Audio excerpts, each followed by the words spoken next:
guys, welcome back to my channel. My name is Megan. For those of you who are new, my channel consists of books, fashion, a little bit of everything that I enjoy. So if you guys can relate to anything here and you want to see more content, don't forget to hit the subscribe button and that bell notification so you know every time I upload a new video.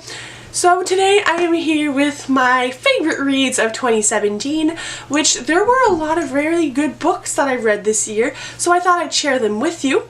Without further ado, let's hop on in, and if you guys want to share with me the books that you've read in 2017 that you really enjoyed, please comment down below. I might even pick up some of your recommendations. So the first two books I'll talk about are my non-physical books. I've either read them on a Kobo or the audiobook. And again, this is in no particular order because I had such a hard time picking the books.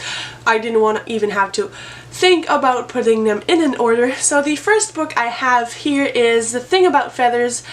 I can never remember the author's name, but I think this was her debut novel and I absolutely loved it. I do have a more in-depth book talk about this book, but basically The Thing with Feathers is a book that follows our main character, Emily, who has epilepsy, and basically she's been secluded her entire life and she now has to go to high school.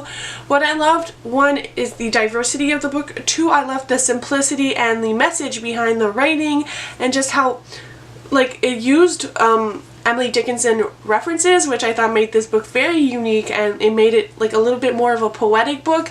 I love the love interest, but how it was not shoved on you, and I love just how easy it is to connect to a character that this author makes without actually having like the condition. I don't have epilepsy, but just the struggles of trying to fit in high school, I feel were very well depicted, and anyone and everyone can relate to our main character.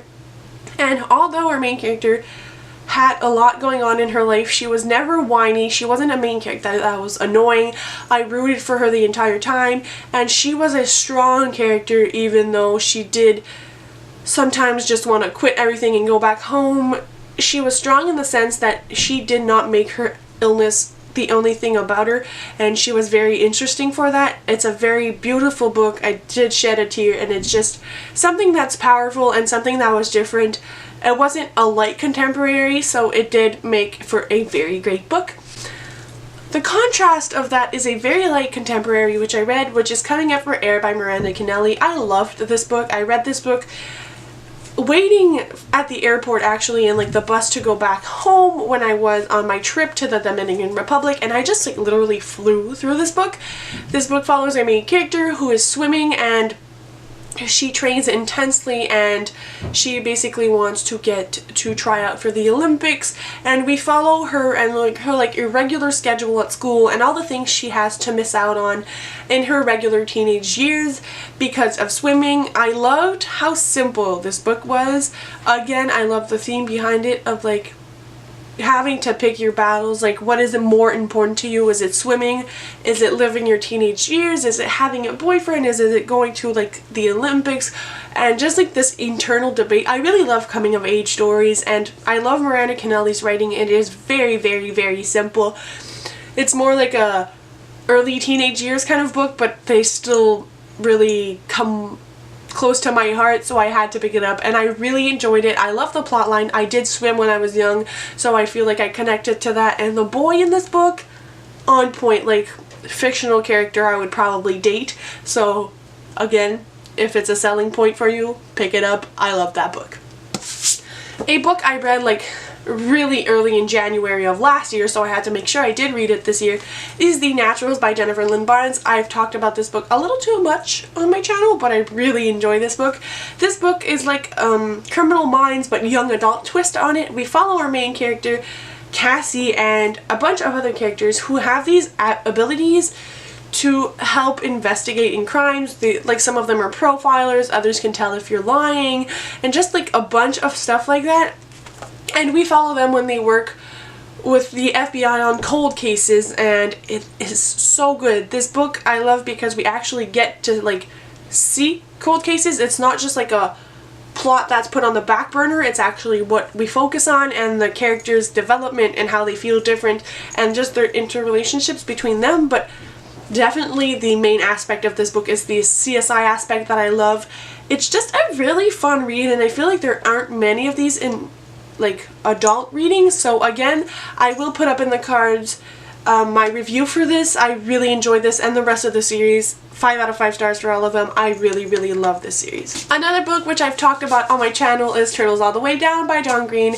This was my first John Green book actually ever, which is weird because I love contemporary, but this spoke to me on so many levels. One thing that did disappoint me about this book was that the like millionaire hunting was kind of put on the back burner. It was just like an introduction, but I feel like our book didn't talk about it enough. But other than that, I loved that it's own voices.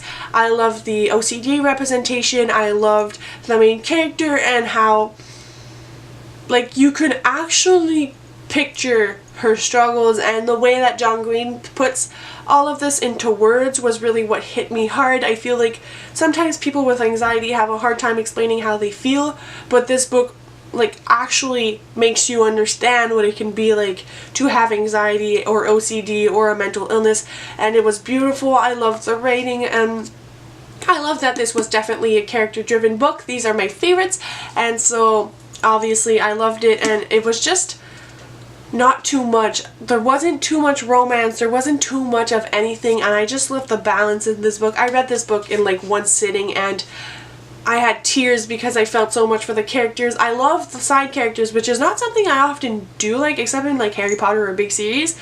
I don't get attached to secondary characters, but again, character driven, very strong characters in this book, and I really enjoyed it. Another book I can't shut up about on my channel is Down Among the Sticks and Bones by Shanann McGuire. This is the second book in the Wayward Children, is that what it's called? The first book is Every Heart a Doorway, which I liked, but I loved this one. This follows Jack and Jill in kind of like this parallel universe. They like go through a door, and that is what happened when they walked through, and the world that they lived in. This was a darker book, which I enjoyed. I think what I liked most about this book is how the world works. Like, I got kind of attached to the characters, but not that I didn't care, but I don't care as much as usual. What grabbed me is this world, how the world functions, and like the people and their places in that world, and like the balance of like power, and just like how the world functions and what happens when you go through a door, and just seeing like the evolution of the characters as they grew because of the world. Like, it wasn't the characters that influenced the world, but the world that influenced the characters, and I really loved it. And it is a short novel, but it's something that's definitely powerful, and I can't wait for the third one in this series. I really love this, and I couldn't recommend it enough. Another book which I gave 5 out of 5 stars to is Six of Crows by Leigh Bardugo. This is not the kind of book I used to read, but I'm so happy I found this book. This is a fantasy book that follows 6 different characters that are on a heist, and basically all of them are kick-ass characters. Again, this is a fantasy book, but in my opinion, it felt more like a character-driven book than like a world-building book, which is probably why I loved it so much. I think that there was a little bit of everything in this book. There was a little bit of romance. You root for every one of these characters, and they're like anti-heroes, but I just love them so much. I actually did love the world in this because it wasn't like shoved down your throat. It was just like, this is what happens, and this is what you need to understand to be able to enjoy this book. I love the motivation of the characters. I love how each one of them is very different and very, like, they're not flat characters at all. They're very round characters, and you get to see what's inside their heads because the narration style is like one chapter is one person, another chapter is another person, which is what ultimately made this book 5 out of 5 stars for me. And lastly, as if it wasn't a surprise to any of you, Stalking Jack the Ripper and Haunting Prince Dracula by Kerri Maniscalco. I'll have to say, like, out of all these books, these were definitely my favorite reads of 2017. I love everything about these books. I can't highly praise them enough. I love these books to death. I wasn't sure I wanted to pick these up, but then it was Halloween, and I was like, Stalking Jack the Ripper sounds kind of cool. And I pre-ordered this and paid for 1-day shipping, which I never do, but I paid for 1-day shipping to make sure I had this one for the weekend because it was my weekend off and I needed to read this book, and holy crap was I not disappointed. Audrey Rose is a kick-ass female character. I love that the main character that was male in this book was not like wasn't like the typical boy. He actually encouraged our main character, which was female, to go through a lot of stuff to achieve, and he was always there with her. He wasn't like, he accompanied her like a character should do. He wasn't trying to stop her, which I really loved. I loved, obviously, the historical fiction part, like learning about stalking Jack the Ripper, like Jack the Ripper, and learning about Prince Dracula and the setting of like Romania and London, and I just loved everything about these books. I loved the world. I love the history behind it. I love how strong our characters are. I love the romance, even though it's not like too heavy. I really ship these characters together. They are definitely my favorite two main characters probably ever.